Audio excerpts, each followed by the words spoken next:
राज्य एवं राष्ट्र की आय। इनकम हम सभी देखते हैं कि समाज का हर व्यक्ति अपने परिश्रम के द्वारा जो अर्जित करता है वो अर्जित संपत्ति की आय मानी जाती है। व्यक्ति को प्राप्त होने वाले आय मौद्रिक रुपए, पैसे के रूप में अथवा वस्तुओं के रूप में भी हो सकते हैं। अर्जित संपत्ति की मौद्रिक रुपये, पैसे के रूप में तथा वस्तुओं के रूप में भी हो सकते हैं। अर्जित संपत्ति की मौद्रिक अभिव्यक्ति आय में होती है। अभिव्यक्ति मतलब हर व्यक्ति से लोगों के द्वारा अपने परिश्रम के फलस्वरूप जो धन अथवा संपत्ति प्राप्त होती है उसे हम आय के रूप में व्यक्त करते हैं। किसी भी अर्थव्यवस्था के लिए उसके नागरिकों को की व्यक्तिगत अथवा सामाजिक आय ही संपन्नता अथवा विपन्नता का प्रतीक है। आय वह मापदंड है जिसके द्वारा देश के आर्थिक विकास की स्थिति का आकलन किया जाता है। देश अथवा राज्य को आय के आधार पर ही उसे विकसित अथवा विकासशील श्रेणी में रखा जाता है। भारत के राज्यों में गोवा, दिल्ली और हरियाणा आय के आधार पर ही समृद्ध माना जाता है। वहीं दूसरी ओर आय के आधार पर जहां बिहार, उड़ीसा, मध्य प्रदेश विकास में निचली श्रेणी का राज्य माना जाता है। इसी प्रकार विश्व के देश में संयुक्त राज्य अमेरिका और जापान जैसे देशों को समृद्ध मानना और भारत को विकास के निचले पाए पर आय के आधार पर ही रखा जाता है। यह एक अलग बात है कि विगत वर्षों में वार्षिक के दर के कारण भारत तेजी से समृद्ध देशों के श्रेणी की ओर बढ़ता जा रहा है। आय जब कोई व्यक्ति किसी प्रकार का शारीरिक अथवा मानसिक कार्य करता है और उस कार्य के बदले में जो पारिश्रमिक मिलता है उससे उस व्यक्ति का आय कहते हैं। आय किसे कहते हैं? जब कोई व्यक्ति, देख के नहीं बोलना है, बोलो ऐसे। जब कोई व्यक्ति किसी मानसिक या आर्थिक शारीरिक अथवा मानसिक कार्य करता है तब उसे उपार्जित कार्य के रूप में जो पारिश्रमिक मिलता है उसे उस व्यक्ति का आय कहते हैं। जिस प्रकार वस्तुओं और सेवाओं का उत्पादन के क्षेत्र में हम देखते हैं कि भूमि का पारिश्रमिक लगान के रूप में, श्रम का पारिश्रमिक मजदूरी के रूप में, पूंजी का पारिश्रमिक ब्याज के रूप में, व्यवस्थापक का पारिश्रमिक वेतन के रूप में एवं उद्यमी का पारिश्रमिक लाभ या हानि के रूप में ही वह उसके आय को प्रकट करता है। बिहार की आय, इनकम ऑफ बिहार अत्यंत गरीब एवं पिछड़ा हुआ राज्य है जहां गरीबी की व्यापक प्रवृत्ति निरंतर मौजूद रह रही है। देश में निर्धनता अनुपात के आंकड़े योजना आयोग ने मार्च 2009 में जारी किए। इन आंकड़ों के अनुसार बिहार पूरे देश में उड़ीसा राज्य के बाद सर्वाधिक गरीब राज्य है। यहाँ की 41.4% आबादी गरीबी रेखा के नीचे गुजर बसर करती है। बिहार राज्य के प्रति व्यक्ति आय पूरे देश भर में न्यूनतम है, जिसके चलते बचत निम्न स्तर पर है। कम बचत के कारण पूंजी निर्माण का दर कम होता है। कम पूंजी निर्माण दर के कारण विनियोग भी कम होता है, जिसके परिणाम स्वरूप बिहार में प्रति व्यक्ति आय पुनः निम्न स्तर पर कायम रहती है। ठीक इसके विपरीत भारत के विकसित राज्यों जैसे गोवा, दिल्ली आदि में जहां प्रति व्यक्ति आय ऊंचा है, बचत एवं विनियोग अधिक है तथा पूंजी निर्माण दर ऊंचा है, जिसके परिणाम स्वरूप हर वर्ष प्रति व्यक्ति आय में वृद्धि होती जाती है।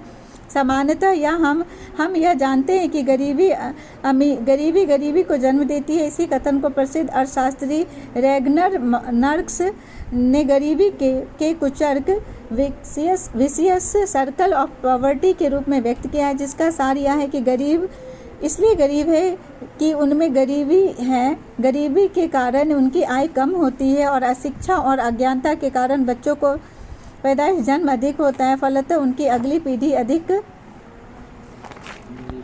गरीब हो जाती है। गरीब का यह कुचक्र अनवरत चलता रहता है। इसका आशय यह है कि गरीबी ही गरीबी को जन्म देती है। उच्चतम प्रति व्यक्ति दर, ऊंची पूंजी दर में अधिक विनियोग गोवा राज्य का दे रहा है यहाँ पर, और ये बिहार राज्य। निम्न प्रति व्यक्ति आय किसका है? बिहार का। अब आओ जाने रैगनर मार्क्स ने गरीबी के कुचर्क की धारणा को बतलाया था। बिहार राज्य भी गरीबी के कुचर्क का शिकार है, जिस कारण बिहार की प्रति व्यक्ति आय भी पूरे भारतवर्ष में न्यूनतम है। भारत के सभी कितने राज्य हैं? 28 राज्य एवं 7 केंद्र शासित प्रदेशों में सर्वाधिक प्रति व्यक्ति आय चंडीगढ़ का है, सबसे ज़्यादा। तथा इस मामले में इसका शीर्ष स्थान विगत 5 वर्षों से बना हुआ है। देश के आय के मानक को निर्धारित करने वाली संस्था, जिसे directorate of economics and statistics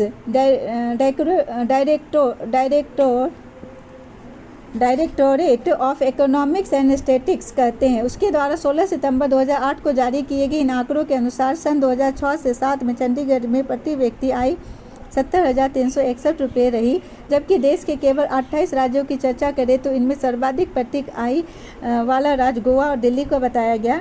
निदेशालय के ताज़ा आंकड़ों में गोवा में प्रति व्यक्ति आय 54,850 रुपये तथा दिल्ली में यह 50,565 रुपये बताई गई और तीसरे स्थान पर इस बार हरियाणा ने पंजाब के पीछे छोड़ दिया। 2008-9 में बिहार केंद्रीय सांख्यिकी संगठन CSO के अनुसार 11.03% राष्ट्रीय आय में वृद्धि दर, जो गुजरात में 11.05% के बाद दूसरा है। इस तरह अब बिहार का पिछड़ापन चोला त्याग कर विकास की ओर उन्मुख है।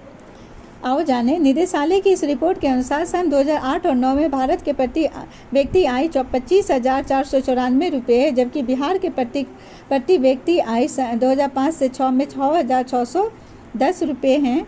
2005 और 6 का ही दे रहा है। बिहार के कुल 38 जिलों में सर्वाधिक प्रति व्यक्ति आय पटना एवं न्यूनतम प्रति व्यक्ति आय शिवहर जिले का है। राष्ट्रीय आय, नेशनल इनकम।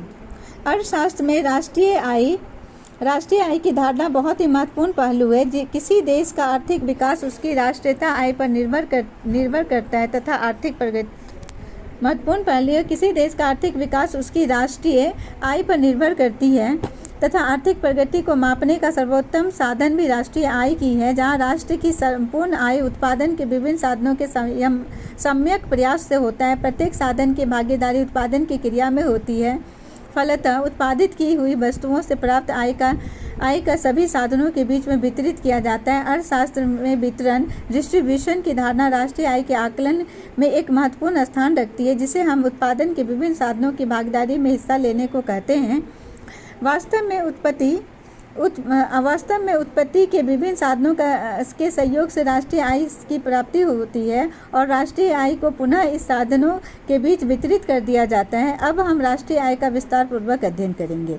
राष्ट्रीय आय का मतलब किसी देश में एक वर्ष में उत्पादित वस्तुओं एवं सेवाओं के कुल मूल्य में लगाया जाता है। दूसरे शब्दों में वर्ष भर में किसी देश में अर्जित आय की कुल मात्रा को राष्ट्रीय आय, नेशनल इनकम भी कहा जाता है। जिस प्रकार व्यक्तियों के समूह से प्रक्षेत्र एरिया का निर्माण होता है, प्रक्षेत्रों के समूह से राज्य एवं राज्यों के समूह से देश का निर्माण होता है, उसी प्रकार श्रम एवं पूंजी के सहयोग एवं उपलब्ध प्राकृतिक साधनों के उपयोग से जो भौतिक, जिससे मूल्य के रूप में आंका जाता है, और अभौतिक ऐसी सेवाएं जो अदृश्य रूप से साधनों की वृद्धि करता है, कि कुल मूल्य को ही राष्ट्रीय आय कहते हैं। बच्चों, आपने देखा होगा कि प्रायः गांवों और शहरों में खेत और कल कारखानों के द्वारा भौतिक वस्तुओं का उत्पादन किया जाता है, और इसी तरह शिक्षक, डॉक्टर, इंजीनियर, कर्मचारी, पदाधिकारी और समाज के अन्य वर्ग के लोग अपनी सेवाओं से राष्ट्र को सुसंपन्न करते हैं। इसी तरह खेत खलिहानों से उत्पन्न तथा ज्ञान एवं दक्षता से किए गए उत्पादनों को राष्ट्रीय आय कहेंगे। इन सभी भौतिक और अभौतिक सेवाओं से प्राप्त आय का कुल रूप में आकलन किया जाता है, तब उसे कुल उत्पादन कहते हैं। और उत्पादन के क्रम में किए गए खर्च को घटा देने के बाद जो बचता है वो क्या हो गया? उसका शुद्ध राष्ट्रीय आय हो गया। नेट नेशनल इनकम कहते हैं। अर्थशास्त्र में कुल उत्पादन और शुद्ध उत्पादन दोनों में अवधारणाओं का अपना ही महत्व है। अर्थशास्त्र में कुल उत्पादन और शुद्ध उत्पादन दोनों ही अवधारणाओं का अपना ही महत्व है। इसी क्रम में राष्ट्रीय आय को स्पष्ट करने के लिए कुछ प्रसिद्ध अर्थशास्त्रियों की परिभाषा को हम निम्नलिखित रूप में प्रस्तुत करेंगे। प्रोफेसर अल्फ्रेड मार्शल के अनुसार किसी देश की श्रम एवं पूंजी का उसके प्राकृतिक साधनाओं पर प्रयोग करने से प्रति वर्ष भौतिक तथा अभौतिक वस्तुओं पर विभिन्न प्रकार की सेवाओं का जो शुद्ध समूह उत्पन्न होता है, उसे राष्ट्रीय आय कहते हैं। The labour and capital of a country acting on it's natural resources produce annually a certain net aggregate of commodities, material and immaterial, including services of all kinds, is called a national income. और इसे जानते हैं, यदि देश की कुल पूंजी विदेशों में लगा दी जाती है तो उससे प्राप्त आय को राष्ट्रीय आय में जोड़ दिया जाता है। जहाँ प्रोफेसर मार्शल की परिभाषा से हम यह स्पष्ट होता है कि राष्ट्रीय आय के अंतर्गत हम उन सभी वस्तुओं और सेवाओं को लेते हैं जिनका उत्पादन प्रायः एक साल के अंतर्गत श्रम एवं पूंजी प्राकृतिक साधनों के सहयोग से करते हैं।